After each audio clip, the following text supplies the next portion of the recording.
नमस्कार दोस्तों, आज हम बात करेंगे एक ऐसे आदमी की जो खुलेआम धमकी देता था, एक ऐसे आदमी की जो मुंबई को देश की राजधानी बनाना चाहता था, एक ऐसे आदमी की जिसके दरबार में विरोधी भी हाजिरी लगाने आते थे। इनका नाम था बाला साहेब ठाकरे। बाल ठाकरे का बचपन का नाम बाल केशव ठाकरे था, जो वक्त के साथ साथ बाला साहब ठाकरे बन गया। बाल ठाकरे कार्टूनिस्ट थे, राजनीतिज्ञ तो बाद में बने। सिर्फ यही नहीं बल्कि ठाकरे मशहूर क्रांतिकारी कार्टूनिस्ट थे। 1950 के आसपास टाइम्स ऑफ इंडिया के संडे एडिशन में इन्हीं के कार्टून छपते थे। उन्होंने 1960 में नौकरी छोड़ दी थी। बाल ठाकरे को हिंदू हृदय सम्राट कहा जाता था। उनका बिना देखे भाषण देना लोगों के मन को भा गया। उन्हें सुनने के लिए लाखों की भीड़ एकजुट होती थी। चांदी के सिंहासन पर बैठने के शौकीन बाल ठाकरे के दरबार में विरोधी भी हाजिरी लगाते थे। ठाकरे खुलेआम धमकी देते थे। बाल ठाकरे जब किसी का विरोध करते थे तो दुश्मनों की तरह, और जब तारीफ करते थे तो ऐसे जैसे उनसे बड़ा कोई मित्र नहीं है। 19 जून 1966 को बाल ठाकरे ने शिवाजी पार्क में नारियल फोड़कर अपने दोस्तों के साथ एक पार्टी बनाई थी, शिवसेना, जो आज भी चल रही है।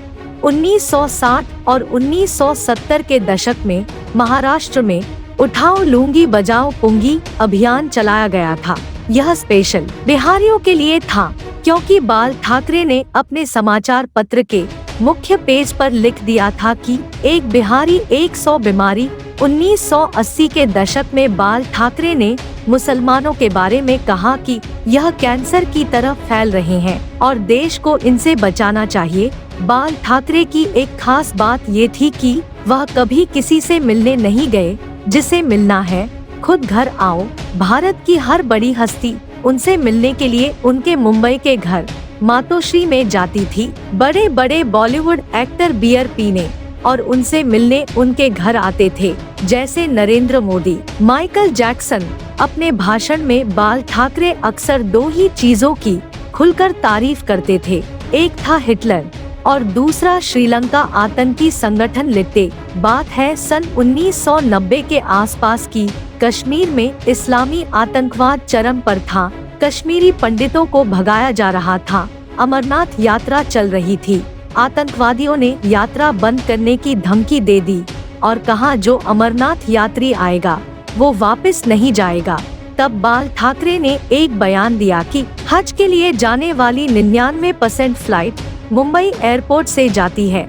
देखते हैं यहाँ से कोई यात्री मक्का मदीना कैसे जाता है। अगले ही दिन अमरनाथ यात्रा शुरू हो गई। सन 1992 में बाबरी मस्जिद ढहा दी गई तो बाल ठाकरे आपकी अदालत शो में आए हुए थे। जब उनसे कहा गया कि यह काम तो शिव सैनिकों ने किया है, तो वो बोले, अगर यह काम शिव सैनिकों ने किया है तो यह तो गर्व की बात है। बाल ठाकरे के कुछ स्पेशल शौक थे, सिगार, व्हाइट वाइन आदि। ज्यादातर फोटो या इंटरव्यू में उनके हाथ में पाइप या सिगार होती थी। पाइप तो 1995 में दिल के दौरे के बाद छोड़ दी, लेकिन सिगार तो मौत के साथ ही छोड़ी। 1999 में बाल ठाकरे पर 6 साल तक वोट डालने और चुनाव लड़ने पर बैन लगा था, लेकिन बाल ठाकरे ने अपने जीवन में कभी चुनाव नहीं लड़ा।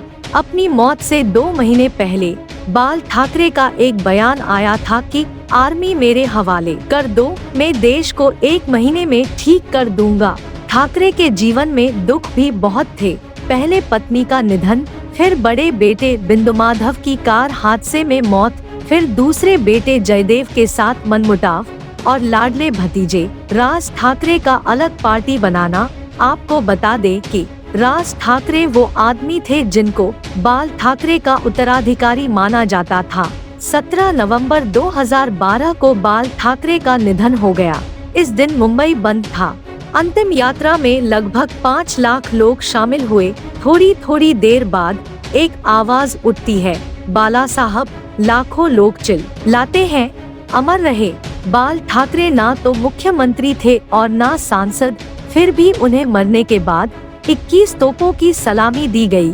जो राष्ट्रपति और प्रधानमंत्री को मिलती है। यह रुतबा था बाला साहब ठाकरे का।